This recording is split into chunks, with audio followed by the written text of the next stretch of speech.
Bereketli olsun bakalım. Maşallah siz ne kazanları yakmışsınız, düzenleri tutmuşsunuz. Size börek hazırlıyoruz ya. Bizim için börekler hazırlıyorlar. Kapıdan gelir gelmez bize hoş geldin diye çağıran, senin için börekler açtım teyzen diye seslenen teyzemin yanına geldim.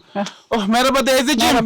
Merhaba, hoş geldiniz. Hoş bulduk. Seni tanıyalım bakalım kimsin? Sen böyle ayın 14'ü gibi Şarkıban Bolu'da. Ben Şevkiye Bolca. Kim bu Şevkiye Bolca? İsmet'in halasıyım ben. Muhtarın mı? Muhtarın annesinin halasıyım. He. Onun da halası sayılırım.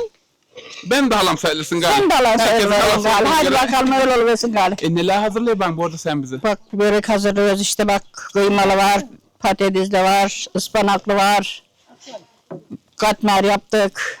Ne canınız isterse. Bunları hep böyle hanımlarla çok aşıp da imece usulü kendiniz hep böyle mi dersiniz Biz köyde? hepimiz akrabayız. Böyle börek yapılacağını toplanır. Aynen börek yapacağı zaman toplanıveririz. O bana ben ona hep gideriz toplar pişiririz yeriz. Çayımızı da içeriz üstüne. Yarenliğimiz de deriz. Yarenimiz de deriz. Oh çok güzel He. çok güzel.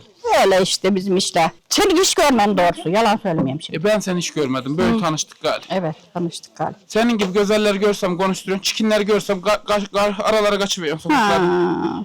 Oh. Olur mu öyle ya? Çıkınlar diye insan onlar da konuştur. Onları da mı konuşturuyorsun? Ha. Tam herkesi konuşturacaksın sonra. Tabii herkesi Allah, konuştur. çok iyi. Sen köyde mi duruyorsun 7-24? Ben 7-24 köyde durmuyorum. Hı. 3 ay burada duruyorum. Burdur'da. 3 ay köyde. Yazlamaya buraya geliyorum. Kışlamaya Burdur'a gidiyorum. Öteki 6 ay ne diyorsun geri kalan? 6 ayda işte orada burada geziyorum. Maşallah yaşayıp basın hayatı ha. Yaşıyorum. Ee, Bazen Almanya'ya gidiyorum. Almanya yanında mı var senin? Onları nereden buldun kız? Damat oralı. Orada duruyorlar yani. Kaç çocuk var senin? 2. Bir evin bahçesi var işte. Burayı yapabilirsem kış filan dikiyorum. Yapamazsam evde işte bu komşuyla vakit geçiriyoruz.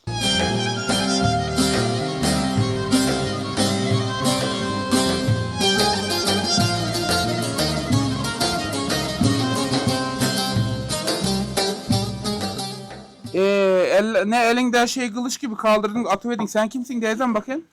Ben Zübeyde Tosun. İşte, bu muhtarın kayınvalidesiyim. Analıyım. Daha doğrusu. İşte böyle. Sen sor ben cevaplayayım. Kimdir bu Zübeyde Tosun? Başka ne özelliği vardır bunun? Nişler nerede durar? Kışın nereye gidiyorsun? El bak 3 ay buraya gidiyorsun, 3 ay köyde Ben duruyorsun. buldum 6 sen- ayda geziyorsun dedi. Ben Buldur sevmiyorum. Nereye seviyorsun? Ben Gozluca'yı seviyorum. Varsa da gozluca, yoksa da Evet. gozluca. Buldur'un çöp kokusunu çekesiye Gozluca'nın ters kokusunu çekerim ama iyi. Tabii. Yemek yersen tuzluca, Ha. yaylaya gidersen yolu tozluca. Aynen. Memleketin kralıdır gozluca dedi teyzem benim. Aynen. Aynen. Şaka vallahi bildim. Aynen. Ben Buldur'da yaşayamam. Ne diyorsun senin de boyun bu arada ne diyorsun? Ben burada size Sen kayınlasın diye her şey sana mühürle diyorlar. Baksana başka şey. ne edelim yanı başında dünür var illa bunu yaz dedi. Ha yazın dedim. Grem mi? Kırılı mı düngür? He. Düngür gırcı olsak kız vermezdik. Aynen. Yaşa vallahi. Dünür gırılır mı? Düngür gırılır mı? Yaşa. Ha. Ne? İşte böyle uğraşıyoruz.